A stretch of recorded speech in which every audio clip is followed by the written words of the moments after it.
For some time, I've been contemplating the peculiar situation that existed in Egypt at the beginning of the Christian era. The city of Alexandria had become the great center of learning for the entire Western civilization. Alexandria had been founded at the time of Alexander the Great and was under the domination of the Greek pharaohs, the Ptolemies. And this domination continued until the death of Cleopatra, and then Rome took over. But the tremendous interest in Alexandria developed around the almost incomparable amassment of knowledge that was assembled there. Practically every field of human research was developed, unfolded, and progressed within the Alexandrian atmosphere. Alexandria was a city on the caravan routes. East and West mingled there. The Oriental doctrines and the Greco-Latin doctrines mingled together in a very strange confusion. After the rise of Christianity, both the Christian faith and Judaism had strong holdings in Alexandria. And it is safe to say that the composite there was made up of at least a dozen or 20 of the great religions and philosophies of antiquity. It was an amazing and unique center of learning. There was one other important factor in the Alexandrian complex, and that was the great structure of libraries. The Alexandrian libraries were the most famous in antiquity and probably the largest ever assembled in ancient times. The Serapeum and the Brachium contained together over 1 million manuscripts, tablets, and papyri containing the wisdom of the ancient world.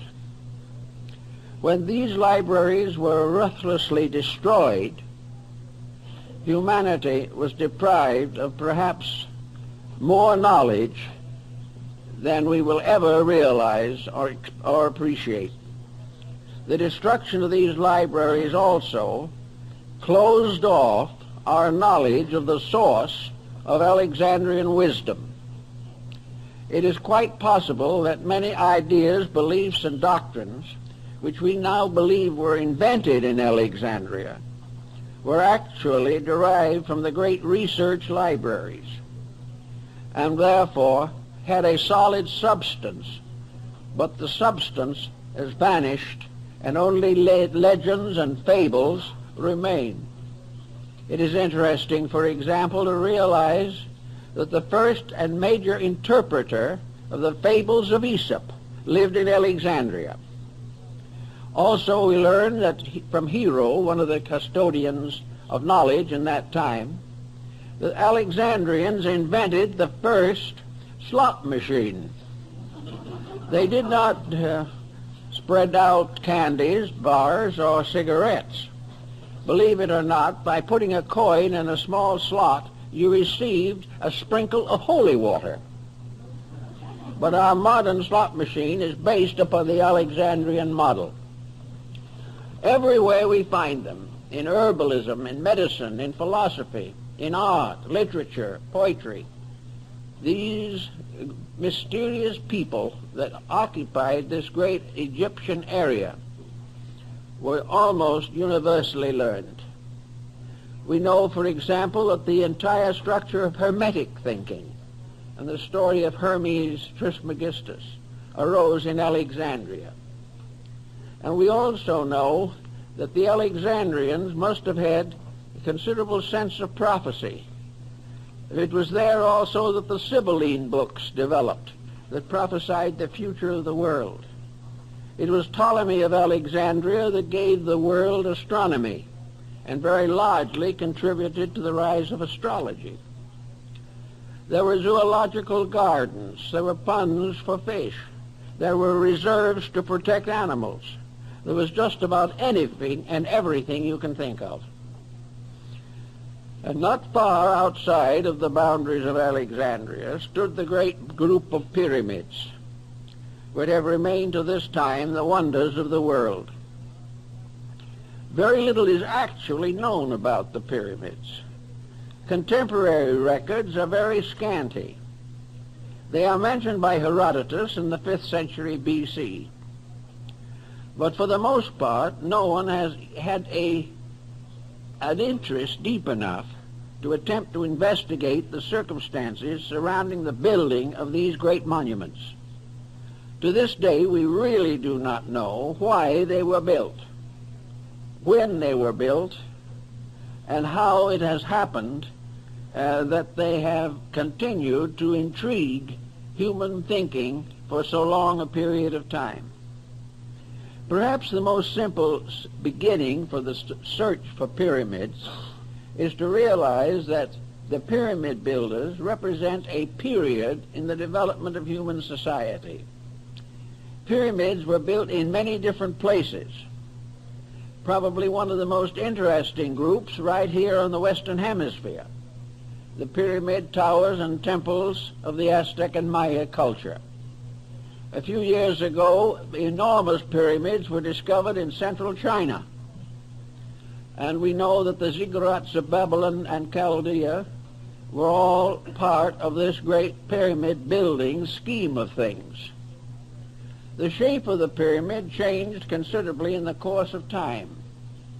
In the beginning, it was a mound, and the very earliest examples still had the mound form, and these are still found in the great monuments in Java, the Borobudur, which is probably one of the most powerful and fascinating religious monuments now surviving, the Shwe Dagon in Rangoon, the great cities of the Khmer culture of Indochina, Cambodia, and Laos.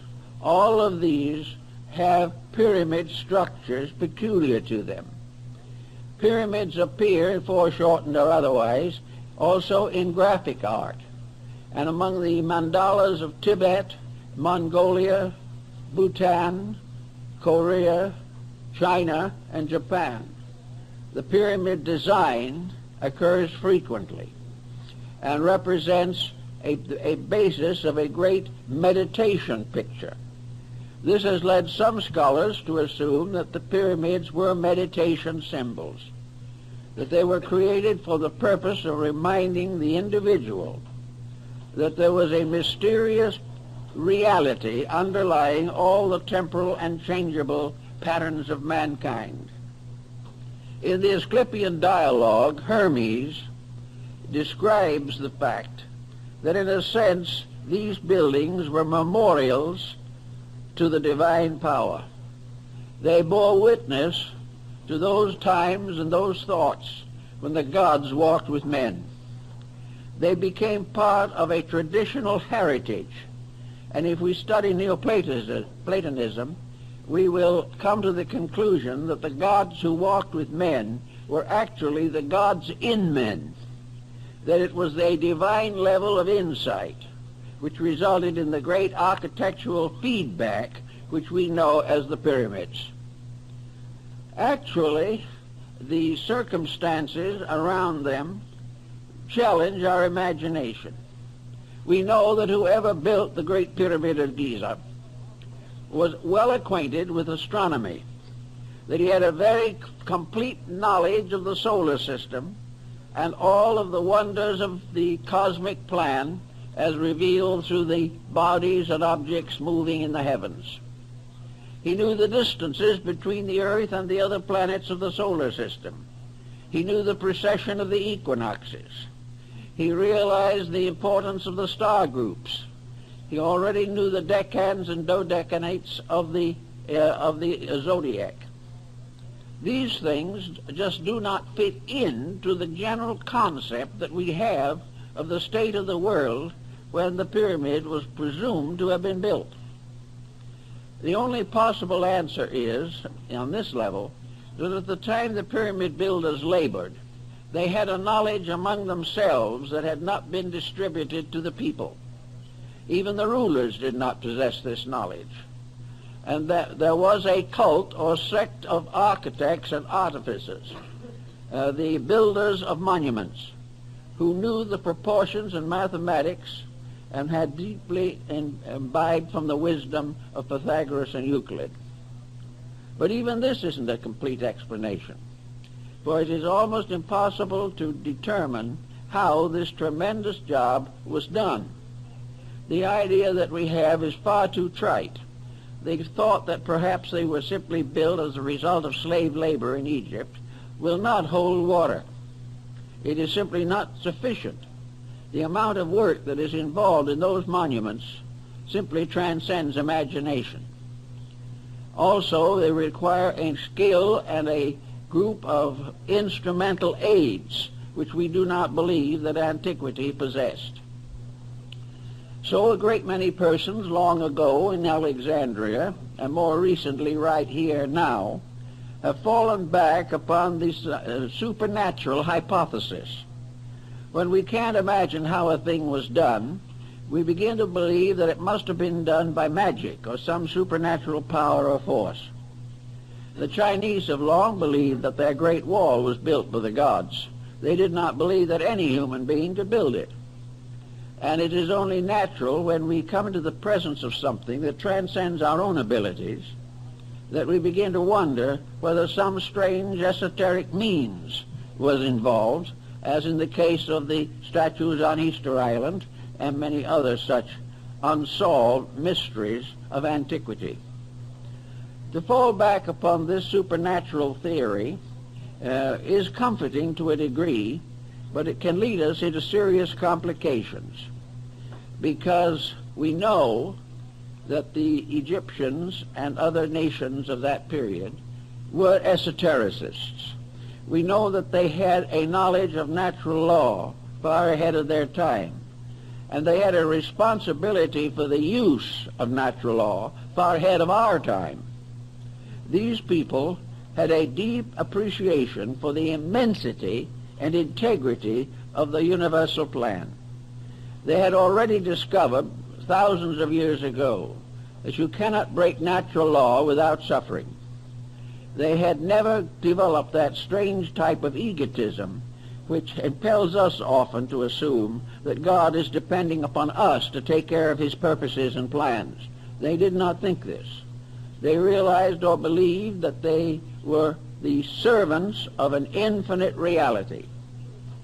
Now, in the development of Neo-Alexandrian mysticism, we have an interesting point that is brought out by Plotinus and Proclus, namely that mysticism, which is an internalization of faculties and which releases certain esoteric forces within the person, very often, in fact almost always, also gives rise to a less fortunate situation, and that is psychic phenomena.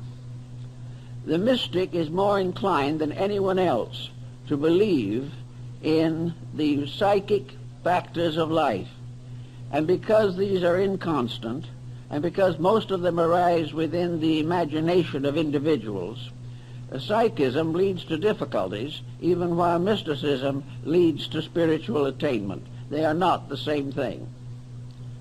The pyramid, as it stands today, there is, of course, the largest and most important of several groups of similar buildings scattered around through Egypt and other parts of North Africa. For all intent and purposes, we are told that at the year 820 A.D., the Caliph al-Ma'mun al-Baghdad brought a large number of workmen to Egypt to explore the Great Pyramid. The reason he did this was because there was a legend to the effect that the pyramid had been built by mysterious giants called the Shaddai, and that they had buried within the pyramid a great treasure and had guarded it with demons and monsters and all kinds of supernatural forces. Al-Mamun wanted to study this for himself, and he also was very anxious to get hold of that treasure, which was presumably somewhere within the pyramid.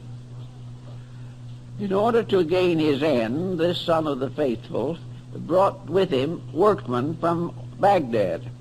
These workmen were good Muslims and were also honest and faithful servants of the Caliph.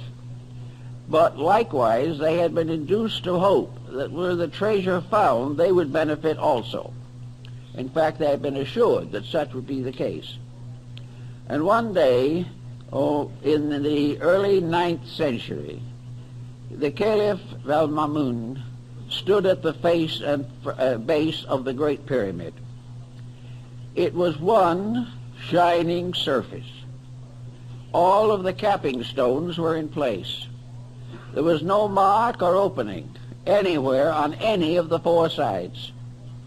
It was so perfectly covered that it reflected the sun like a mirror on all of the sides of the southeast and west, glistened and gleamed with the light of the sun, and only the north side was silent and dark. Mamun was completely overwhelmed by this structure, over 400 feet in height.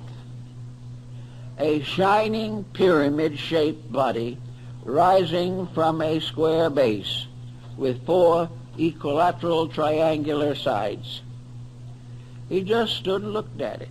But the important thing for us, I think, to remember is that at that time all of the surfacing stones were in place. The pyramid did not consist of a series of steps of blocks. Everything was smooth. Each level had been cased and surfaced with properly cut stones, so perfectly trued that it was not possible to insert a knife blade in the space between them. It is also believed that much of this work was done without any cement, because the fittings of the stones were so perfect. Sometime between about the 9th century and now, all these casing stones have disappeared except 6. There are 6 stones left to remind us of what was originally the entire facing of the building. These stones are huge, weigh hundreds, maybe thousands of pounds, and they are still in place, but that's all there is of them. All the rest have gone. Now we are told that they probably were used to build various structures in the city of Cairo, that they were used to create palaces and mosques for the Muslims, and that little by little the Great Pyramid was turned into a quarry to be the source of base materials for building purposes. This answers one question, however, that we have to consider. There are some marks on the sides of the pyramid, considerable distance from the ground, which have been believed to mark water erosion, and the idea that the pyramid was at some time or other submerged, up at least 2/3 of the way. If Mamun's statements can be believed, this is not possible. Also, it is more likely that these markings, these marks that look like water erosions, are actually sand erosions that were the result of sand blowing against the walls after the capping stones and facing stones had been removed. So the probabilities of the so-called antediluvian date remains speculative. We do not know. One thing is probably inevitable, that whoever built the pyramid had a very great knowledge and presumably was wiser than most of the peoples in the world today. We know, when I was in Egypt, I talked to a French architect who was standing alongside me at the foot of the Great Pyramid. And he said, if this building had not survived, if the modern world had had nothing in the form of knowledge except reports about it, and the building had not continued to exist, there isn't a soul on earth who would believe that it had ever been built. And this is more or less the situation. The only reason we have to accept it is because it's there. And the more we study it, the less we know about it. Now, the modern researchers have found in the pressure spaces above the king's chamber some markings which are assumed to be part of the inscription of the Pharaoh Cheops, that this cartouche of Cheops. But when you see the cartouche photographed, it's hard to get to look at the actual one. The condition is so dim and so faint that there may be very grave doubt as to whether Cheops had anything to do with it at all. In the first place, a proud pharaoh wishing to mark a building as a proof of his own skills would not have placed those inscriptions in a position where they could never be read, never could be seen, and in the process of completing the building were most of them mutilated or completely obliterated. Therefore, it is not at all likely that the proud pharaoh put something in those chambers that could not be found for thousands of years, and then only by accident. Most of the Egyptian monuments are clearly marked with the cartouches of their originators. Some of them also have taken off an earlier cartouche and put their own in its place, the cartouche being an oval lozenger containing the name of the pharaoh. So the Cheops theory is pretty weak, although it is still clung to for lack of a better one. And I think the real thing we have to go into in studying this is to find out, if we can, what the actual meaning of the building is, why it was put where it is, why other buildings and the Sphinx are in the same and particular relationship to each other. Some of the more thoughtful progressives have come to the possible conclusion that the Great Pyramid was part of a great calendar system, that by means of it, it was possible to calculate most of the important phenomena of astronomy. The ancients did not have telescopes as we know them, but they did have ways of calculating mathematically the various positions of planets and the precession of the equinoxes. And it's been suggested that the Great Pyramid and its immediate surrounding structures was a tremendous calendar structure, perhaps the oldest known to man. This is not unreasonable if we think about it. We know that one of the pyramids in Yucatan, in Chichen Itza, was an observatory, the parts of which still remain and we know that it was an observatory. There are also other indications. The great ziggurats of Babylonia and Chaldea were towers for stargazing. They were where the ancient Chaldeans studied the heavens year after year, century after century. And according to Budge of the British Museum, many of these studies and calculations were carried out for 10 or 20,000 years. One thing that comes to mind then in connection with this whole situation is that we may have to revise our understanding of what antiquity was like. Perhaps we cannot assume that we have gradually arisen from a completely barbarian state, and that in a few thousand years behind our present culture there was nothing but a colossal ignorance. This concept will not hold. Somewhere along the way there were tremendous minds, a great body of knowledge that was capable of planning and executing unbelievable works of skill, beauty, and wisdom. The Egyptians themselves were of the opinion that at a remote time the gods had been with men, that deities and divine powers walked the earth. Now, this again may be regarded as symbolical. Perhaps what they were trying to tell us is that in a remote time long ago, the human being was naturally mystical, naturally had the power of extrasensory perception, naturally could communicate or understand, estimate, or react to the divine principles upon which the universe was based. That the gods walking with men merely meant that the God power in man was not obscured as it is now.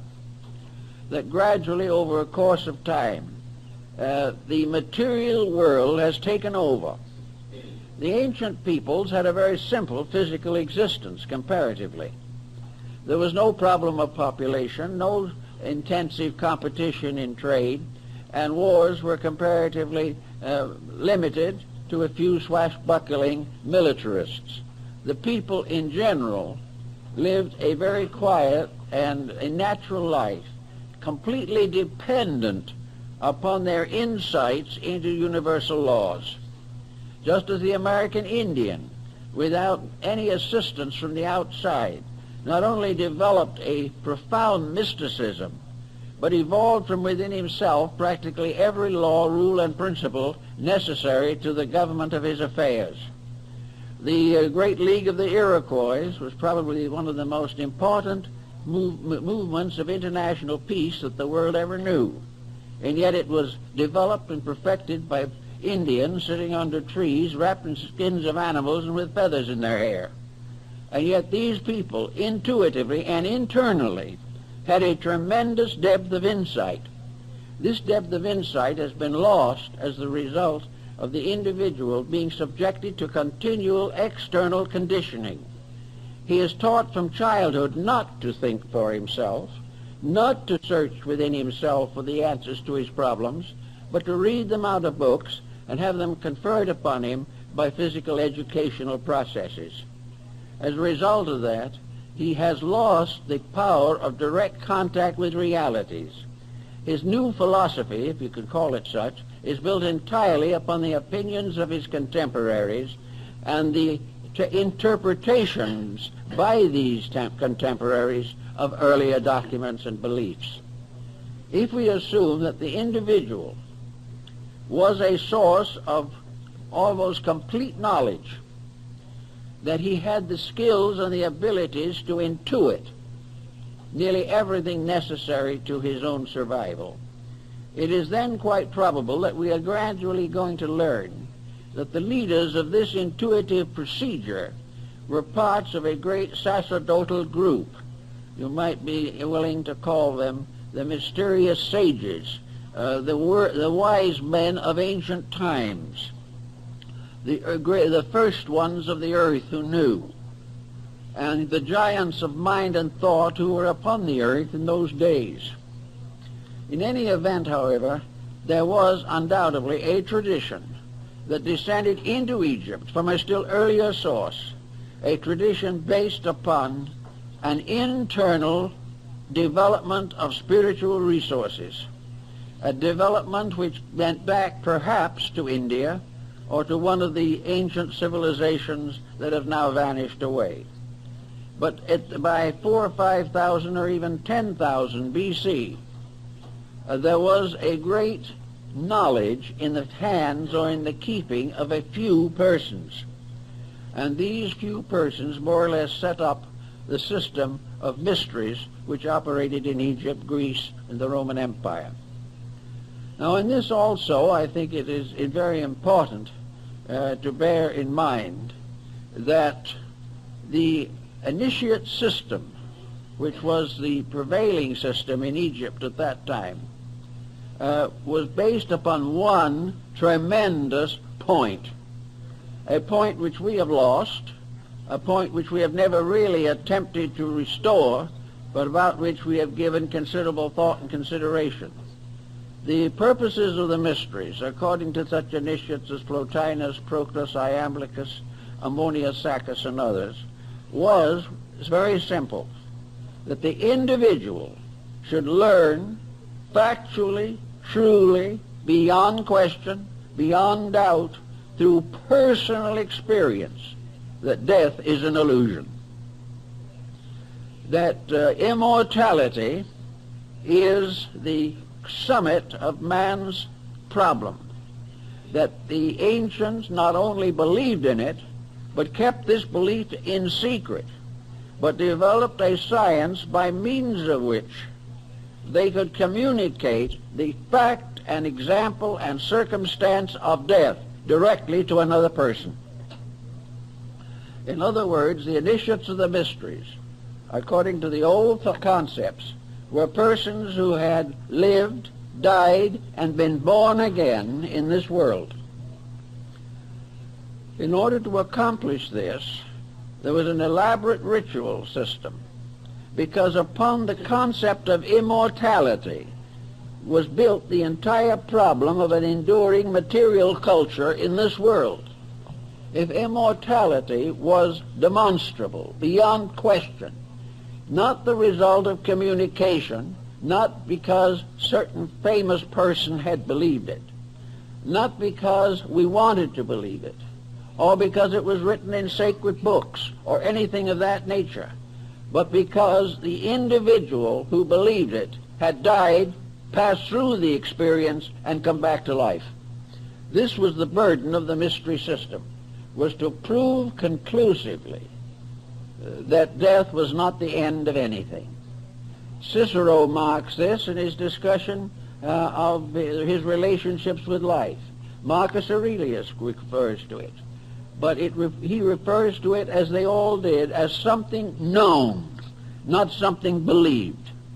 Something that could not be denied because it had been an actual experience in the life of the believer.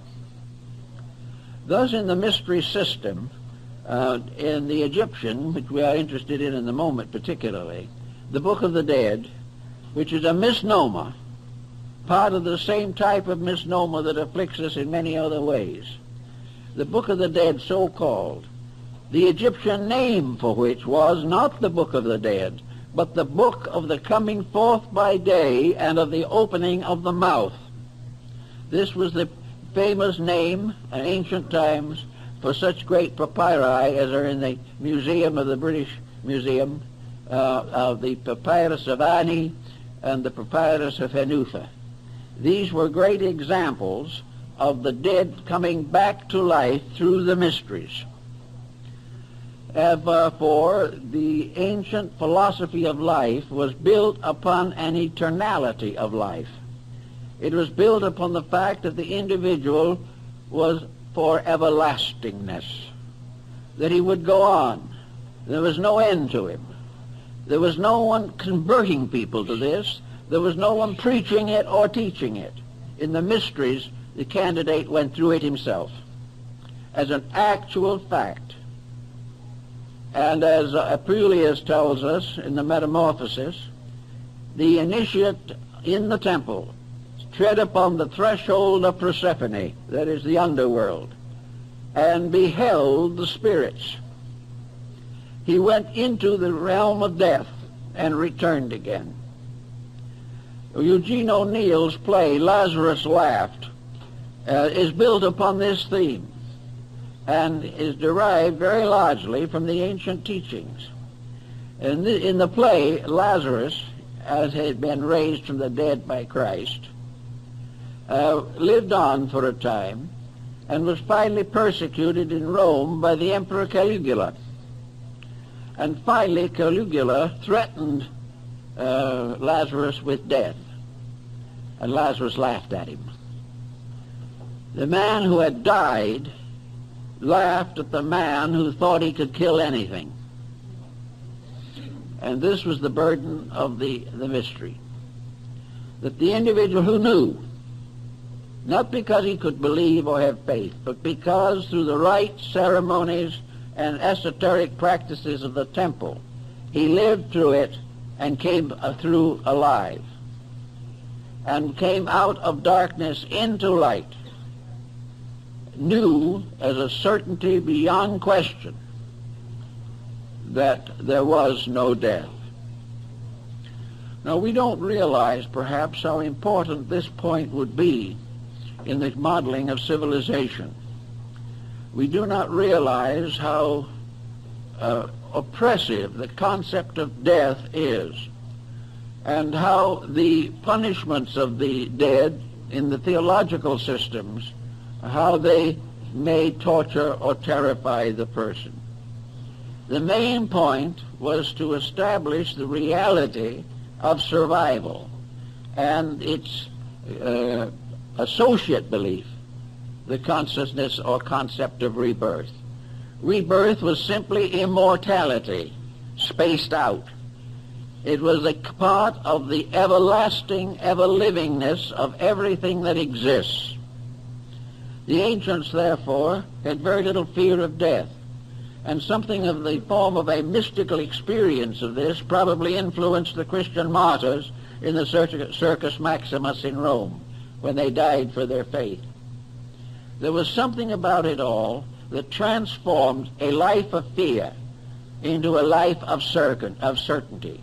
It also removed the dynamic importance of material existence and represented it in this world as merely the antechamber to eternity itself. Now, Hermes and several of the others, and people of the Alexandrian period, like to consider the Great Pyramid as the tomb of Hermes. It is so referred to by the Neoplatonic Alexandrian mystics, who had quite a good insight into this particular problem. It was not a tomb for a dead pharaoh. It was a symbol of the gateway to the other world and the way to return to it again.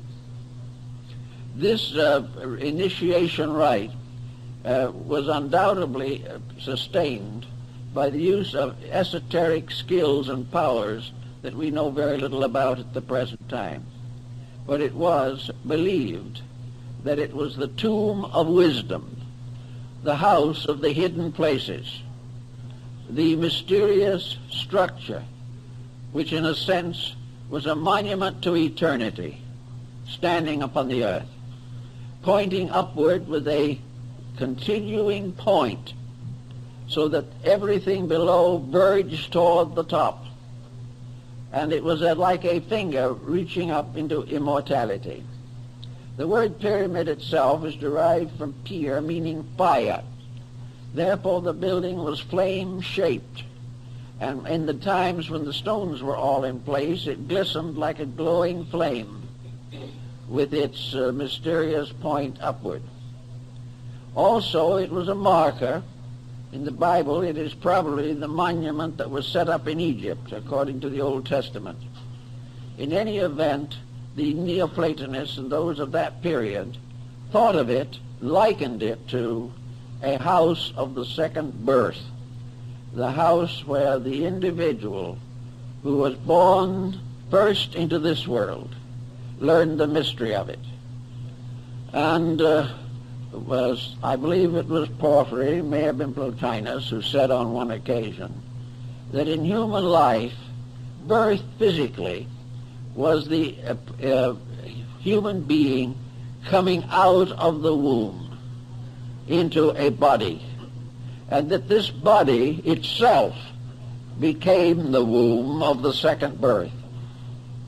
For the individual retaining enlightenment transcended the limitation of body, and those who did not achieve this were born out of body into an unembodied state at the end of life, so that this pattern was regarded as part of the mystery ritual. Another interesting example of this particular type of thought is to be found in judo in Japan.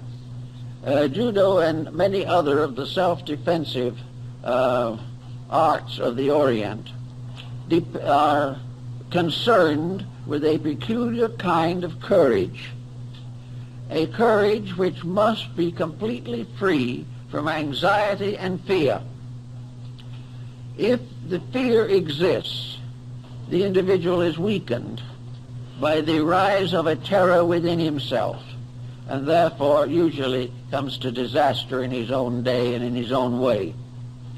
So in judo, before the artist achieves the highest grades of the art, he must be killed.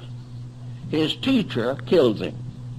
His teacher performs certain structural pressures upon the body that stop the heart. And the heart is allowed to be stopped for a certain number of seconds, or early 1 or 2 minutes. Then the master resuscitates the disciple by pressure upon other parts of the body, according to the higher grades of judo.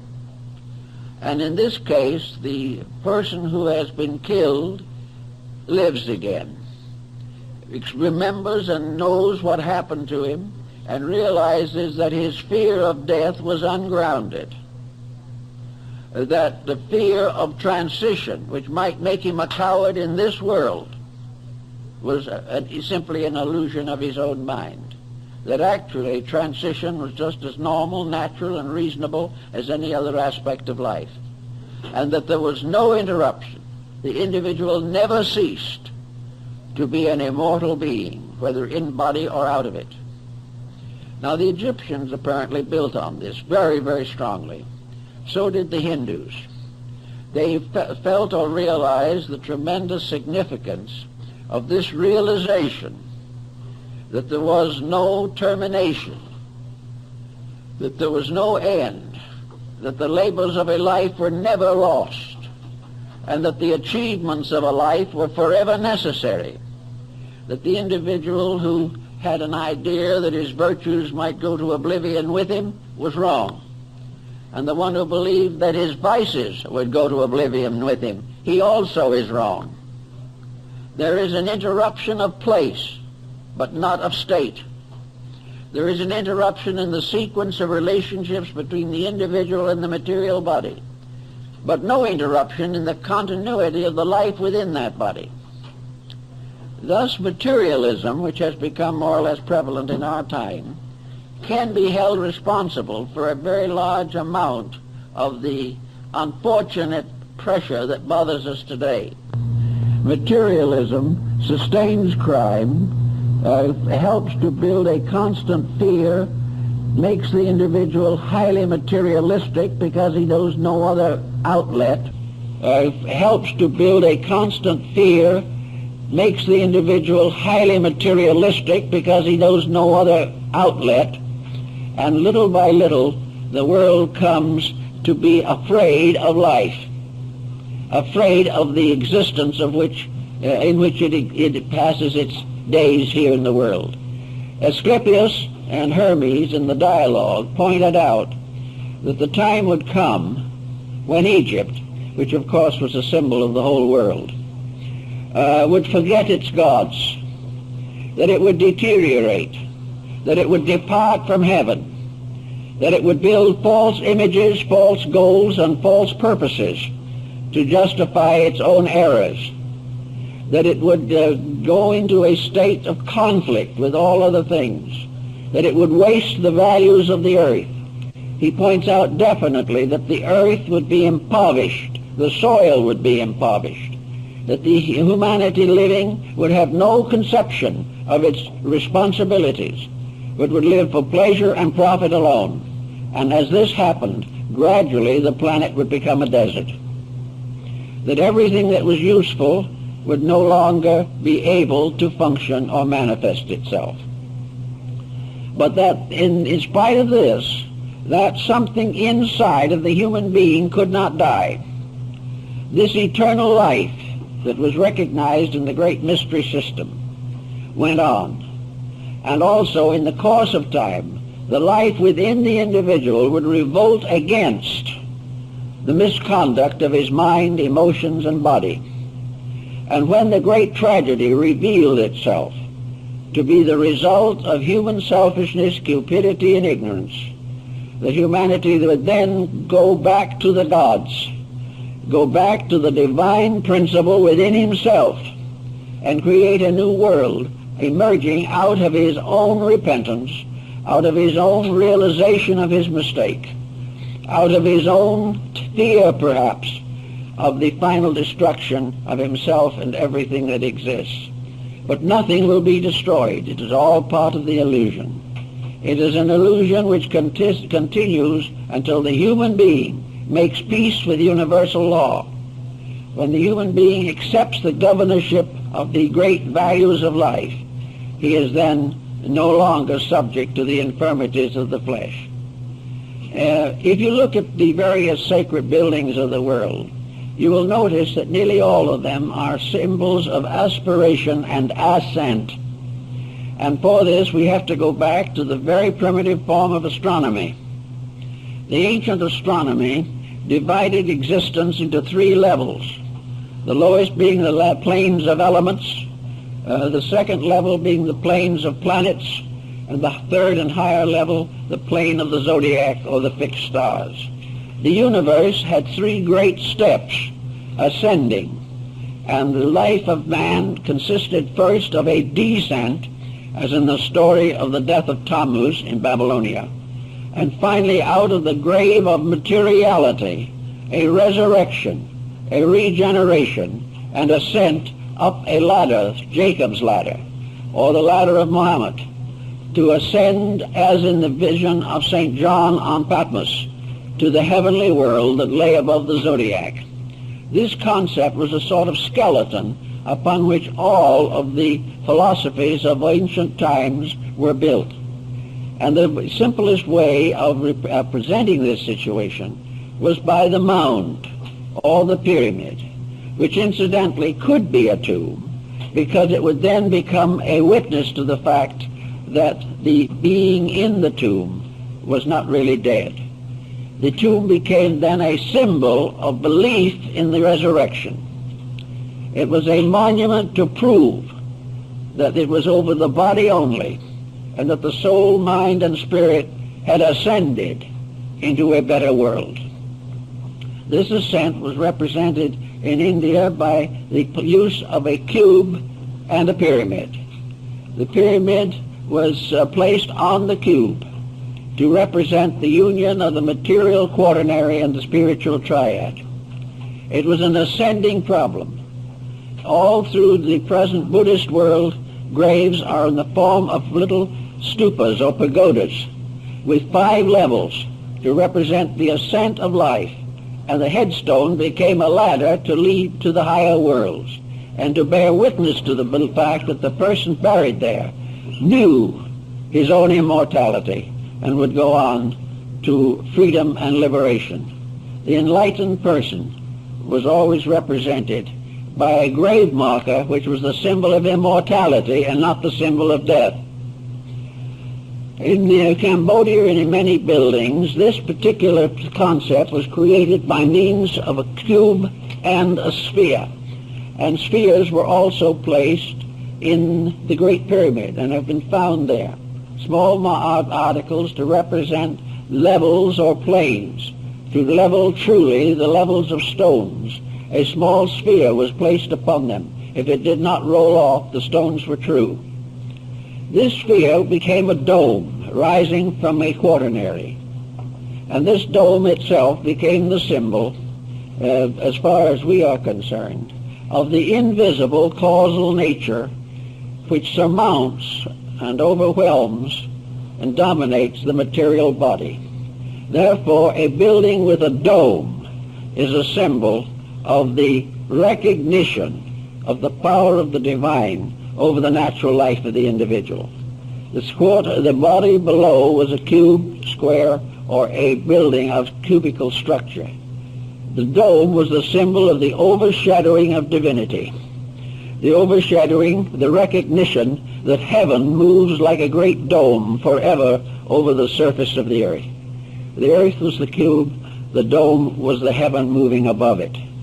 And the dome gradually became the minaret, it became the steeple of the church, it became the dome of the Capitol building in Washington, the dome of the Vatican, and mysterious domes on the Muslim mosques, and the mysterious pyramid forms that we find in some Protestant churches, as in the case of the Westminster Abbey, which has the pyramid over the central entrance. All of these together represent the survival of a language that had to do with the human realization of his own nature. The pyramid stood upon the earth. It represented a flame ascending. It was a radiant structure that had been built in ancient times, but it was always pointing upward. It was always impelling the individual to follow an ascending line and look up to the stars. At various seasons of the year, by looking up, the beholder gazed upon the constellations, the figures, and the mysterious language written upon the wall of heaven. Gaffarel, who was the secretary of Cardinal Richelieu, wrote a book in which he showed that the star groups were in the form of consonant letters of the Chaldaic alphabet that later became the ancient Hebrew. These constellational patterns were consonants. The planets moving through them were vowels. And by studying this proposition, the handwriting on the wall of heaven could be read. It's an interesting theory and has been given some attention, but not too much in recent times. But we have the great dome of heaven moving upon the earth. We also have the pyramid as the house of a mysterious elevation, the four square of the base from which rises the pyramidal form, consisting of 4 triangles, each with 3 sides, which make 12 lines or 12 angles, which represent the zodiac. The building was oriented to the 11th decimal point and was probably perfect at one time, but there is damage to one wall of it as a result of an earthquake. I never was quite strong enough and physical enough to climb the outside of the pyramid. Very few people are. It is really an arduous job. You have to have about 4 daggermen or natives to help you. 2 would go in front, scrambled up one of the blocks, which is about 4 feet, and pull. The other 2 are behind and push, and you are gradually elevated level by level over the hundreds of levels that lead to the top.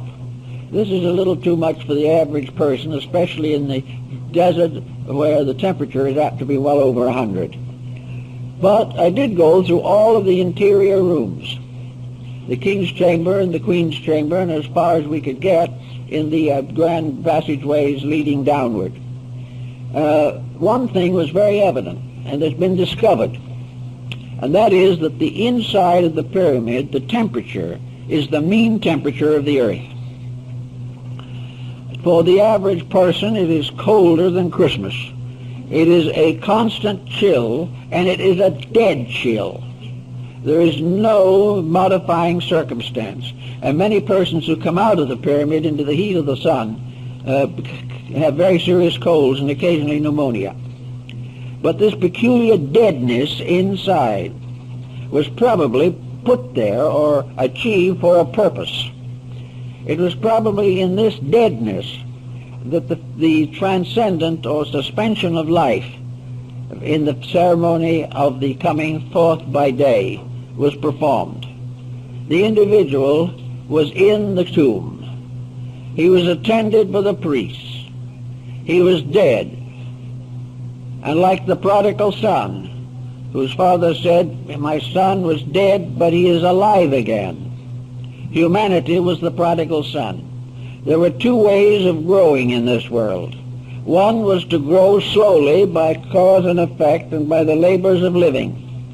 The world itself became a great temple in which initiation took place over a period of hundreds of lives. But to the ancients there was a wise man's way, and this wise man's way was to pass through by conscious intent and by purification the mystery of the whole cycle in one embodiment. Now one might say this would be the simple way, and I know a lot of metaphysicians at the present time who can hardly wait for that one embodiment that's going to do it all. But most of them have forgotten something, namely that this one embodiment means that everything accomplished in hundreds of lives must be accomplished in that one embodiment. It's not just a shortcut. It is a gathering up and intensifying the process of human regeneration.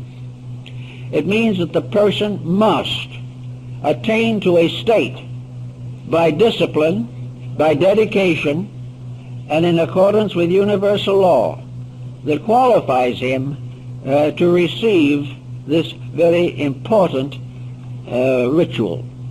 And after he has received the ritual, after he has had the experience, he is not released from responsibility, but brought into the presence of a greater responsibility. Having become, as Apuleius points out, a citizen of two worlds, the individual must act accordingly. He also learns from certain experiences along the way what he can't do and what he can do. He learns, for example, that if he is interested in primarily in his own security, he has already failed. It is not a case of where he is doing this to become nobler, more enlightened, more successful than other people. He is doing it for one purpose only, that he can be a better servant of the infinite. The ritual produces dedicated disciples of wisdom, not satisfied people who sit back and try to nurse their own intelligence. It is a case in which every step carries with it a heavy burden of duty, and that the final achievement requires the complete abnegation of personal self-interest, a complete overcoming of the problems of egoism and egotism. Otherwise, all is lost. Furthermore, there can be no backsliding, because the individual must reach a state of certainty before this enlightenment is given that makes it utterly and completely impossible to backslide. He cannot get it and then fail and turn from it. If he turns from it, it means he never had it. If he fails, he fails himself. He cannot fail the infinite. So that the rituals of the initiations of those times were very, very severe. There is an account that Thomas Taylor is said to have found in the records of the British Museum, although no proof is available of it. It is interesting, at least. Namely, that Plato was initiated in the Great Pyramid, and it was there that he received his own final enlightenment. But this presents another problem. If he was initiated in the Great Pyramid in the 4th century B.C., how did he get in? All those capstones were in place. Everything was closed. The answer would appear to be that there must be other entrances. There must be some other way of getting into the building. When Mamun, the Caliph of Baghdad, was fuddling with the pyramid, trying to get into it, it occurred to him that his native followers would probably be pretty unhappy and might very well turn against him when they found there were no treasures in there to reward them for their effort, because when they got in there, the building was empty. There was no mummy, there was no body of a previous pharaoh, although the walls had not been disturbed. And that makes it seem very unlikely that it was a tomb, primarily. But one of his natives, one of Mamun's natives, while fussing around in the excavation, suddenly disappeared, and later appeared out in the desert half mad. This seems to suggest that there was some way in or out of the building. The wall or cliff upon which the pyramid was built has been carefully studied. There is no openings that have been found. The Sphinx has been pierced with rods throughout its entire body, but no openings have been found within it. And it, of course, the Sphinx was a living outcropping of rock. It was not built. The only thing that was built were the front paws. In other words, if it was true, did the initiation ceremony take place when the person was voluntarily out of the physical body? The ancient priests were able to function out of the body. This there can be no reasonable doubt. And it is also mentioned in a number of early Christian reports. Namely, that it was that it was possible for the invisible bodies of the individual to be separated from the visible without a loss of consciousness or a loss of intelligence, and that the invisible body could travel to distant places and could have various experiences. And many people believe this is a comparatively common happening in sleep, that the individual is not actually asleep spiritually, only physically, and that the superphysical vehicles are just as busy while he's asleep as when he is awake.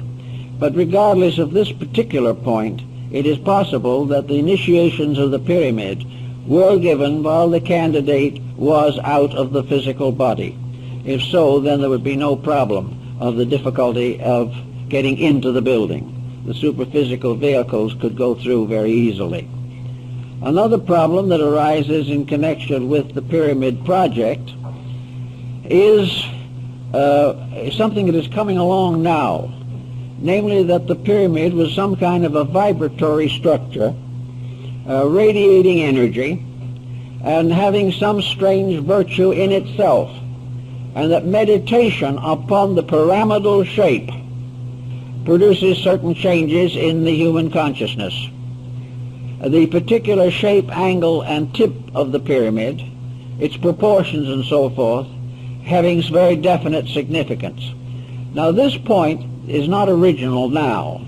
It is referred to in very ancient times, for it was believed and taught that in Egypt, it is earlier than Pythagoras of Samos, that is the 6th century B.C., the Egyptians represented their deities by symmetrical geometric solids, and that in the temples, the 5 perfect solids were used to represent the principal deities, that each of them with a different shape, a different proportion, and a different arrangement represented one of the deities, and that, most important of all, the contemplation of these forms had meaning, that the contemplation of the symmetric solids could heal disease, could expand consciousness, could relieve the mind of distress, and could calm the emotions.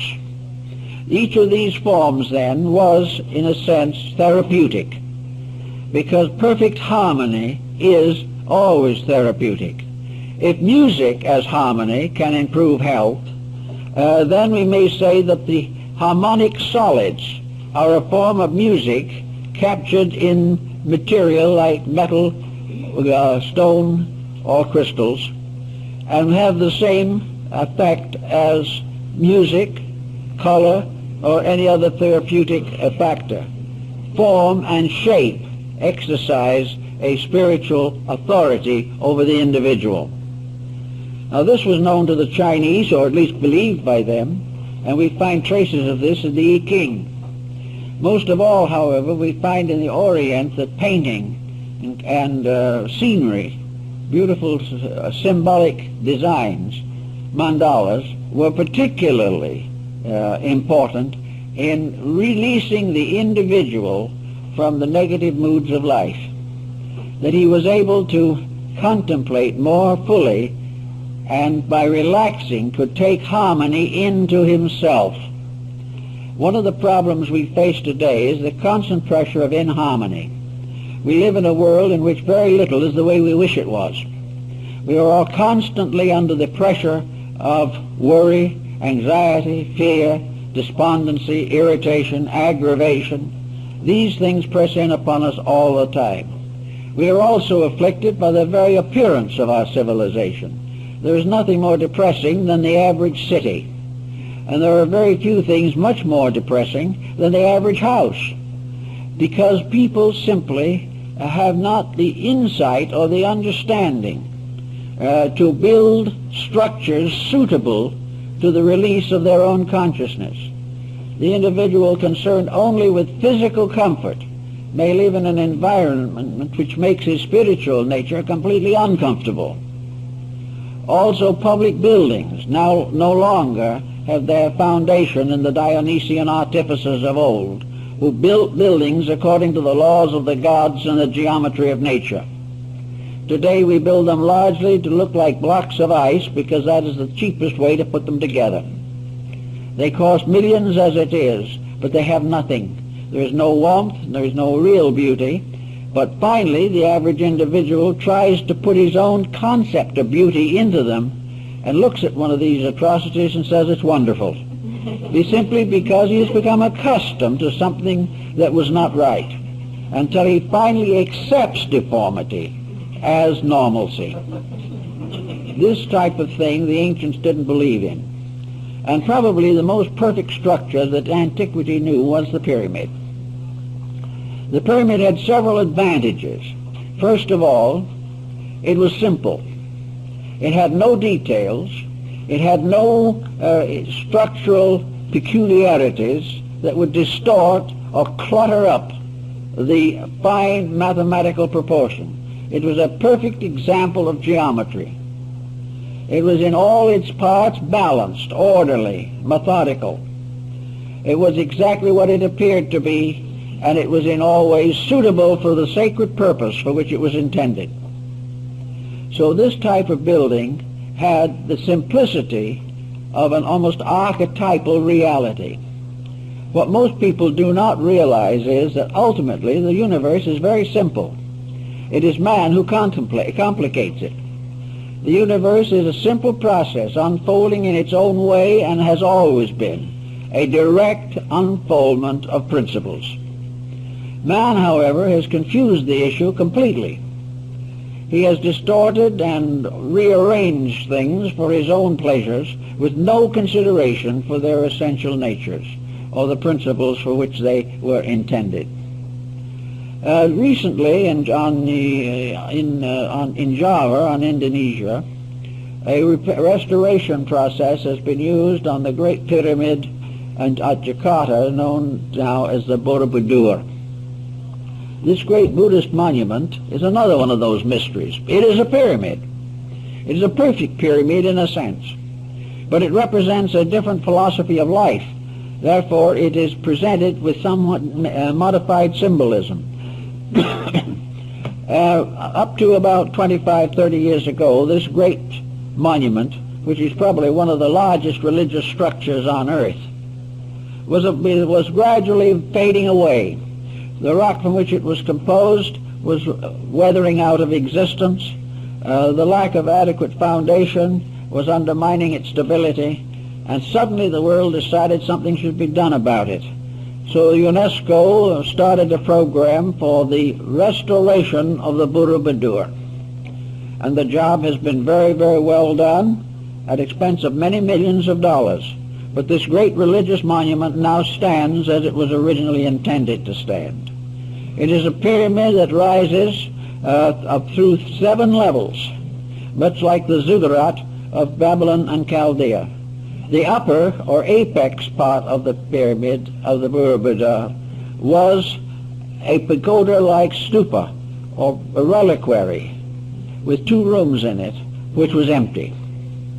The restoration of it has never been able to find anything for that empty room. The building builds up to a symbol and then ceases. And this is the same thing that happens in the pyramid. The capstone of the pyramid is missing. The sacred relic that was supposed to be in the capstone or head of the Borobudur is also missing. So that all these things represent a certain unfinishedness. And it reminds us perhaps that in natural law and in the reactions within our own natures, everything that belongs to the material world is unfinished. Existence, mortal existence, is an unfinished business. And it takes place in an unfinished world and challenges everything that lives here with the restrictions of an unfinished realization of truth. Everything is growing, but nothing has completed its growth. Everything is getting better, but nothing in the mortal world has finally achieved the state of being best. Everything we try to do, everything we try to work with, science particularly, should have a complete understanding of the mystery of the missing capstone, because science is worrying over it right at the moment, but on a different level of thought. Everything that science discovers leads somewhere, but when it just about gets to the point where it looks as though it might tell us a great truth, it fades away. All visible things, if you trace them upward to their highest conditions, disappear. All of the intellectual achievements of the individual or of the great system of learning, this ascends from one level of genius to another, but the supreme genius has never been reached. The supreme answer to the problem of life has never been reached. All that we have for these particular conclusions is our own inward realization. So the formula is rather simple. We can build everything on the outside up to a point, but to complete it we must call entirely upon the inside. It is our own inner life that must perfect every structure that is formed in the material world. The answer to everything lies in ourselves. We can read books up to a certain point. We can use laboratory experiments up to a certain point. But somewhere along the line, as the alchemists learned, and they studied from the Alexandrian savants, these alchemists learned that the final ingredient of the transmutation was man himself, the internal part of his own nature. His own soul had to transform base metals into gold. Each individual soul must perfect the structure of his life. Otherwise it will never be perfected. So to account for this, nearly every monument of importance in the world either has the top part missing or a bad scar in it, something imperfect, something that represents a flaw in the original purpose, because the completion of it must always depend upon the consciousness of the person beholding it. Otherwise, the secret cannot be perfected. Another interesting aspect of the pyramid problem has to do with the pattern of the Egyptian temple system. I think there's a good probability that somewhere there was some form of contact between the pyramid and one of the other temples of Egypt. This may have been, however, intentionally closed off at some time. This presents us with a very curious circumstance. The king's chamber in the pyramid, hidden within 200 feet of masonry in all directions, was originally ventilated. 2 air shafts went from the king's chamber in an upright diagonal motion to the surface of the pyramid. But when the capping stones and the casing stones were put in place, those air chambers, those air passageways were sealed off. In other words, they come to the surface but are now covered, or were covered originally, by the casing stones. There was no aperture. They were not ventilated, but they were originally intended for ventilation. The answer seems to be, therefore, that something in there had to be alive and had to have air, although there is no clue to what it might have been. Of course, the present openings have nothing to do with the ancient design of the pyramid. Why, for instance, would it be called the tomb of Hermes? What and who was Hermes? Hermes was the Greek form of the deity Mercury, and the Egyptian form of Mercury and Hermes was Thoth, the god of the writing tablet. Hermes was a symbol of the universal mind, because it was said of him in his own day, whenever that was, because he is probably also a symbol invented by the Alexandrian esotericists. He is not known prior to the rise of Alexandria. What was that he was the author of 10,000 books, and some of the old stories tell us that he was the author of every book that was ever written in the world. Well, the implication is pretty obvious, namely that he has to represent the power of mind, which is the author of all things. Therefore, Hermes is universal mind. He is the universal mind that may have been symbolically buried in the Great Pyramid, which is supposed to have been his tomb.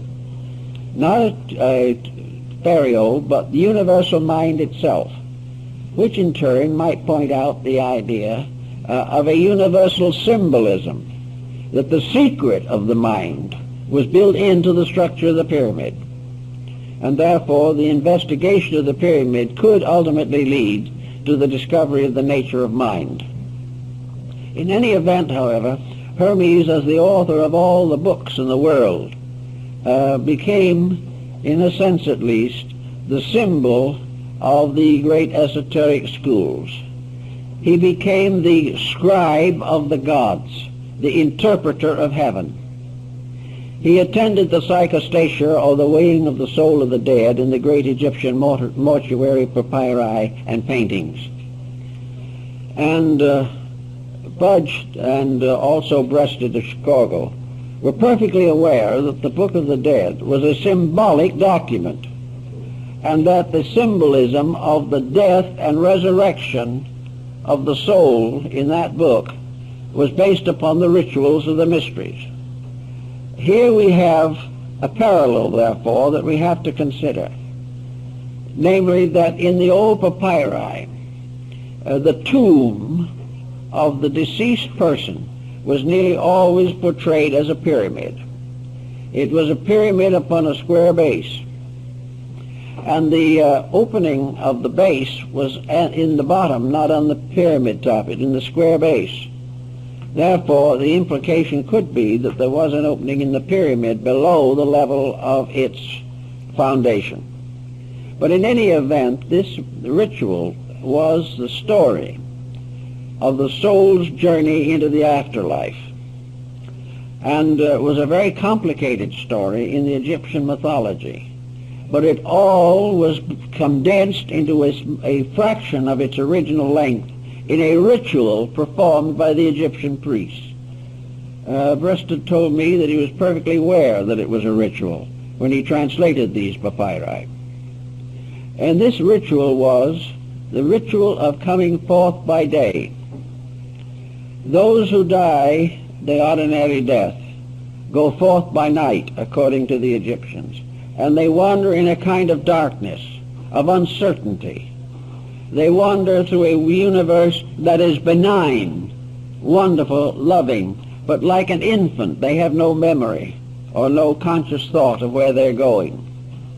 So those of that type who just simply die as they have lived, asleep as to reality, who have never improved themselves by any conscious effort, these are the little ones.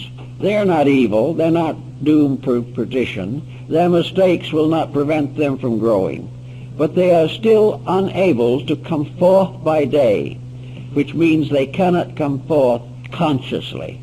They cannot come forth lighted by their own inner light.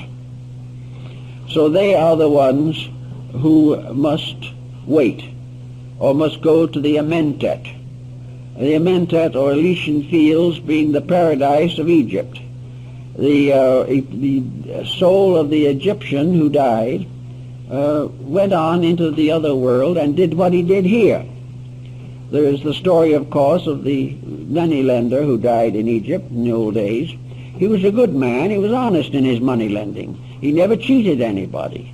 He was very sincere, but he had no knowledge of anything but money lending. So when he died, they gave him a table and some small change and told him to keep right on going. So he kept on borrowing and money. As a ghost, he lent money to spirits who did not exist except in himself, and received interest on them and lived very happily, enjoying the life he was familiar with. And this he would continue to do until he was brought back into embodiment. And then gradually, little by little, he would outgrow it. But there was no force in it, there was no evil in it, there was nothing terrible that was going to happen to him. He was going to be very happy because he was a good man. Virtue rewards with happiness in the afterlife. It may not result in illumination, because the average person who passes on will not be happy with illumination. He will be happy only with the things that are familiar to him. The way of life he has always known is what will make him happy.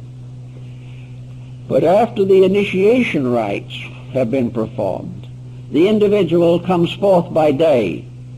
He realizes his place in the plan. He realizes what is next for him. He realizes that going into this larger life is an opportunity to correct all failings of his own thinking. They will come closer and closer to the eternal truths, which are the source of his ultimate union with deity. So by coming forth by day, he comes consciously into the afterlife, fully equipped to face its mysteries, fully equipped to adjust to its circumstances, and already able, at least dimly, to perceive the face of the great God that hides behind the veil. And in Egypt, I think the Egyptians believed that the Great Pyramid was the symbol of the state of consciousness, the state of the internal life of the individual, which in perfect mathematical order and harmony comes forth out of the body in the light and is led by the master of the secret house into the presence of the great gods, where he receives the Kroiksan Sata, the symbol of everlasting life. Everlasting life is not the fact that we live forever, for we do that whether we know it or not. But everlasting life is to know it, to realize it, to understand it, not to doubt or to fear. We have a life, as the Egyptians said, unto everlastingness. But only those who have retained a certain inward light know for certain that which others hope. And as one of the Roman philosophers said, wisdom brings knowledge to those who have hoped, and brings perfect understanding to those who have lived in a certain optimism, but not certain of that which is to come. But the mysteries may put the whole universe in order. They put the individual in order. They made everything as it was and as it should be.